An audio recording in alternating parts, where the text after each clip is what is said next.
सत्य की गूंज और उन अनुत्तरित प्रश्नों को छोड़कर जा रहे हैं। प्रयाग की इस हवा में तो विद्यमान रहेंगे ही, लेकिन पूरे विश्व में वायुमंडल में विद्यमान रहेंगे और उत्तर की प्रतीक्षा करेंगे। जो कुछ कहना था सब कहा जा चुका है। एक बात आपको बतानी है कि कल सायंकाल और आज प्रातःकाल प्रशासन की ओर से ब्रह्मचारी श्री धरानंद जी के माध्यम से अखिल भारतीय धर्म संघ के श्रीमान जगजीतन पांडे जी की ओर से और हमारे मुख्य कार्याधिकारी श्रीमान चंद्र प्रकाश उपाध्याय जी के माध्यम से एक पत्र, एक प्रस्ताव प्रशासन की ओर से हमारे पास भेजा गया था, जिसमें ये कहा गया था कि हम स्नान के लिए जब आप जाना चाहेंगे ससम्मान आपको आपके शिविर से पालकी में ले जाकर के अधिकारियों के माध्यम से स्नान कराने के लिए तैयार। ये भी कहा गया था कि जिन अधिकारियों ने संगम पर मौनी अमावस्या के दिन उपस्थित रहकर घटना को देखा था, वो वे सब वहां पर उपस्थित रहेंगे और आपके ऊपर पुष्प वर्षा करके स्वागत करेंगे। यह भी कहा गया था कि भविष्य में चारों शंकराचार्यों को मौनी अमावस्या पर स्नान के लिए हम एक SOP बनाएंगे। उसका प्रारूप भी आप अगर चाहेंगे तो आपको दिखाया जाएगा। लेकिन जो घटना की गई उसके बारे में क्षमा के एक भी शब्द नहीं थे।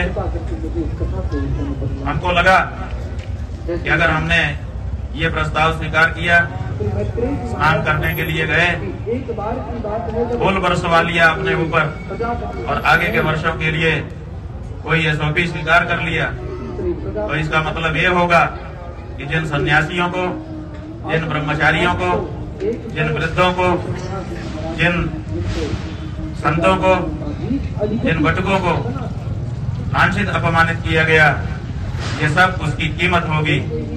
उसकी कीमत पर हम अपनी सुविधा और अपना सम्मान स्वीकार करने में असमर्थ रहे। इसीलिए हमने कहा कि अगर आप अपनी गलती के लिए, अपने अपराध के लिए क्षमा याचना कर सकते हैं तब तो ठीक है, बाकी कुछ आपसे हमको नहीं चाहिए, क्योंकि जो हमारा है उसको आपको आज नहीं तो कल देना ही पड़ेगा। वो हमारा अधिकार है, वो आपकी तरफ से किया गया दान नहीं होगा। लेकिन जो असली मुद्दा है, जिसके लिए 10 दिन तक शांति के साथ हम यहाँ पर फुटपाथ पर बैठे रहे, आपको लंबा समय हमने प्रदान किया कि आप ठंडे मन से, मस्तिष्क से विचार करो और विचार करके जो अन्याय हुआ है उसके लिए आगे आकर के या तो दंड भोगो या तो क्षमा याचना करो। लेकिन 10-11 दिन बीत जाने के बाद भी आज जब हमारे जाने का हमने निर्णय किया, तब इस तरह का प्रस्ताव हमारे पास आया।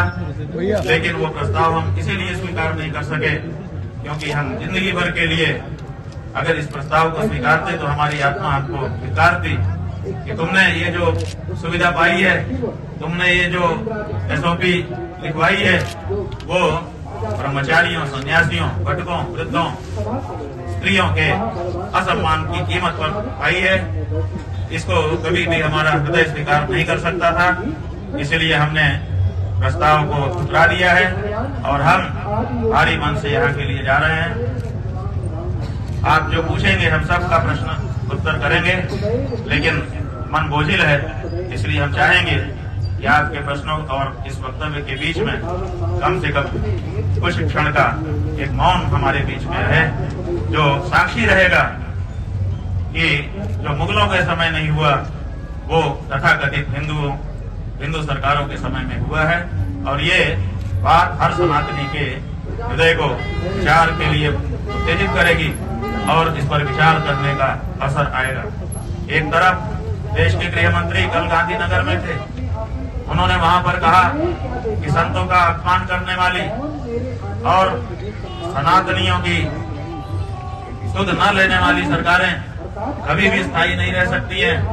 एक तरफ इतना बड़ा ज्ञान उनके द्वारा उच्चारित किया जा रहा है और दूसरी तरफ सनातन धर्म के सबसे बड़े प्रतीक शंकराचार्य, सबसे बड़े प्रतीक बटुक, सबसे बड़े प्रतीक सन्यासी, सबसे बड़े प्रतीक ब्रह्मचारी, जिन्होंने सनातन को अपने कंधों पर ढोने के लिए अपना जीवन समर्पित कर दिया है, ऐसी साधवियां, ऐसे वृद्ध, सबका अपमान यहाँ पर हो रहा है और उसके बाद भी इतना बड़ा उपदेश गृह मंत्री जी के श्रीमुख से निकल रहा है। तो ये जो दोहरा चरित्र है, कहने में कुछ और करने में कुछ, ये अब देश के सामने साफ होना चाहिए और उसको साफ करने के लिए हम कार्य करेंगे, सर्व सनातनी तक संदेश भेजेंगे और ये स्पष्ट होना होगा कि सनातन का नाम लेकर के सनातन के विरोधी सत्ता में न रह सके। बंधुओं, इतना कहकर के हम थोड़ी देर चुप रहेंगे। जब थोड़ा सा हमको साहस होगा तो आप जो प्रश्न करेंगे हम एक एक करके उसका उत्तर जरूर देंगे।